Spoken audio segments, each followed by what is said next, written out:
Hi guys, তোমরা সবাই কেমন আছো? আশা করি তোমরা সবাই ভালো আছো। চলে আসলাম নতুন একটা রান্নার রেসিপি নিয়ে। আজকে আমি তোমাদের দেখাবো গিলা আর চিকেন কষা করে রান্না। ভিডিওটা যদি তোমাদের ভালো লাগে লাইক কমেন্ট করে পাশে থেকো। চলো যাই রান্নাটা দেখানো যাবে। দেখো আমি চিকেনটা ধুয়ে নেব আর গিলাটা ভালো করে ধুয়ে নিয়েছি। এবার দেখো আলু আর পেঁয়াজ নিয়ে নিলাম, ওগুলো কেটে নেব।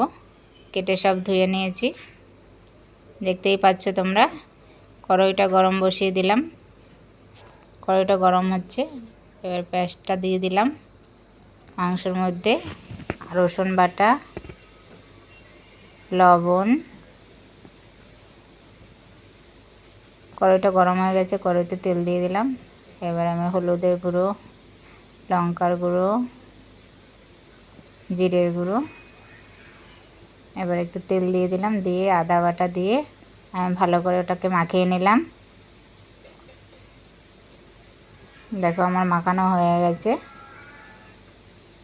একটু ঢেকে রাখলাম। এবার তেলটা গরম হয়ে গেছে, আমি আলুটা ভেজে নেব লাল লাল করে।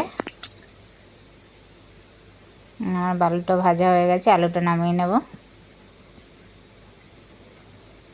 এর ফোড়নে দিয়ে দিলাম তেজপাতা, লবঙ্গ, এলাচ, দারচিনি দিয়ে আমি চিকেনটা ঢেলে দিলাম, দিয়ে ভালো করে নাড়াচাড়া করে নিলাম।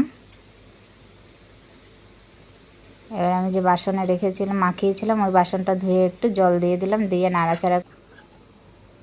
এবার নাড়াচাড়া করে আলুটা দিয়ে দিলাম, দিয়ে আমি ঢাকা দিয়ে কিছুক্ষণের জন্য রান্না করে দেখুন ঢাকাটা তুলে আমি আবার নাড়াচাড়া করে নিলাম। এবার আমি আবার ঢাকা দিয়ে দেব,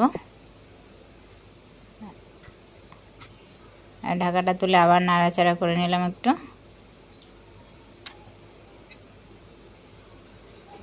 আর আমি আবার একটু ঢাকা দিলাম,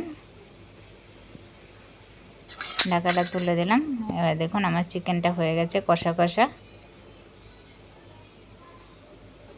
আলুগুলো সব সেদ্ধ হয়ে গেছে। এবার আমি নাড়াচাড়া করে ভালো করে নামিয়ে নেব, একটু ঢাকা দিয়ে রেখে তারপরে নামিয়ে নেব।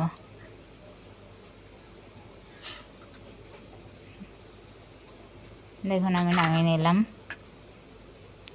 চিকেন আর গিলা কষা কষা রান্না। দেখতেই পাচ্ছ কালারটা কত সুন্দর হয়েছে। যদি ভিডিওটা তোমাদের ভালো লাগে লাইক কমেন্ট করে পাশে থেকো।